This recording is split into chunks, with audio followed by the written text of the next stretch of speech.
Ito na mga kapatid yung sinasabi ko sa inyo na ano, yung itinuturo ko sa inyo, nalaman nyo na ba? Yung paano nyo malalaman yung inyong ano, yung araw ng inyong kapanganakan. Nalaman nyo na. Pangatlong bisis ko na ituturo sa inyo ngayon. At ito ngayon aktual mga kapatid. Aktual na pagtuturo na ito. Para matanggal na yung paniniwala natin na hindi tama. Nakasulat kasi sa Biblia mga kapatid na hindi lahat ng pinaniniwalaan ng tao ay totoo. Naniniwala ka doon kapatid? Hindi lahat ng pinaniniwalaan ng tao totoo.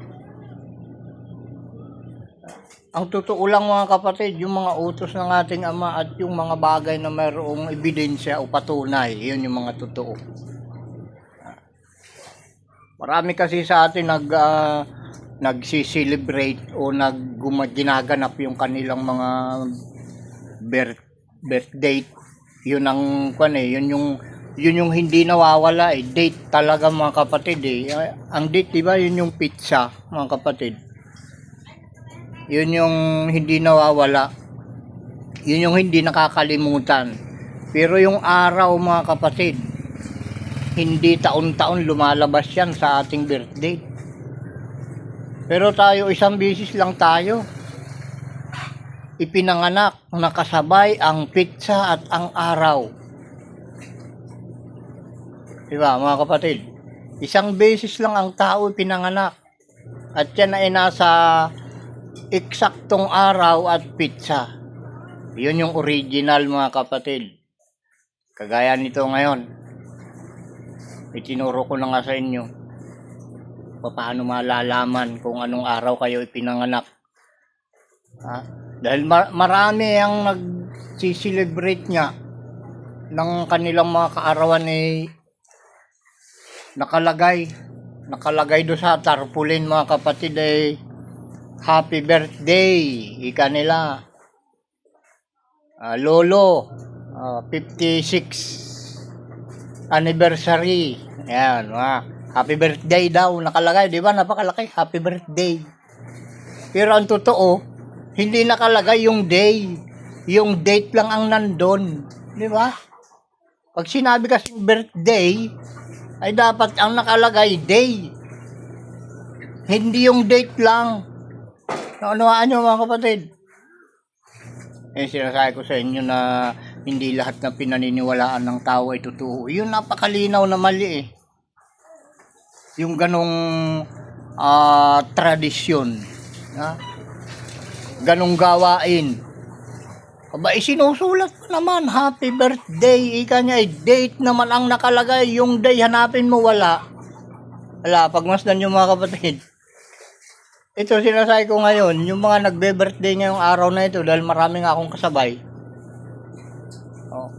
Kung anong taon kayo ipinanganak, anong buwan, anong pitsa, yun ang sugsugin ninyo sa cellphone. Malalaman nyo kung anong araw kayo pinanganak. Kagaya sa akin mga kapatid, ngayon, May 4, 1968 ako pinanganak. Papakita ko sa inyo kung anong araw ang kapanganakan ko. Ayan.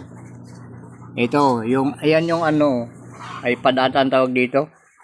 Tingnan nyo, nasa calendar tayo at yan ay nai-scroll ito oh. Kung gusto mong dalahin mo sa pabalik yung taon ngayon di ba? Naisit ko na kasi sa 1968 ako pinanganak makikita natin kung anong araw ako pinanganak 1968. Ayan na. Scroll natin. Tingnan natin yung yung Mayo mga kapatid parang ang labo. Diba? Malabo. Teka, ayusin lang natin mga kapatid. Yan, luminaw na. Tingnan nyo, pagmasdan ng mabuti mga kapatid 1968 May 4 ako pinanganak mga kapatid tingnan nyo kung anong araw. Diba? Linaw pa natin. sentro. O, di ba? Napakalinaw mga kapatid. O, yung araw na ako ipinanganak ay Sabado. O, Sunday yan eh. O, Biyernes. Ay, Sabado. Saturday ay is. Yun naman, yung unang araw mga kapatid ay Linggo. Yun, is din yun, pero Sunday. Monday, yan o. Tuesday, Wednesday, Thursday, Friday, Saturday. Ayan. Kaya ang unang araw mga kapatid, Linggo. Ayan, di ba? Malinaw.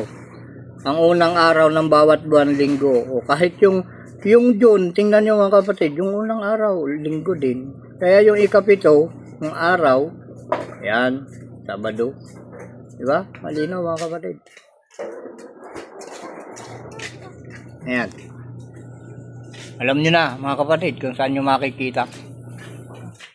Mabilis pa lang hanapin sa ganito oh. At malalaki pa. Madali. Kaysa doon sa cellphone. Mas matagal mga kapatid sa cellphone.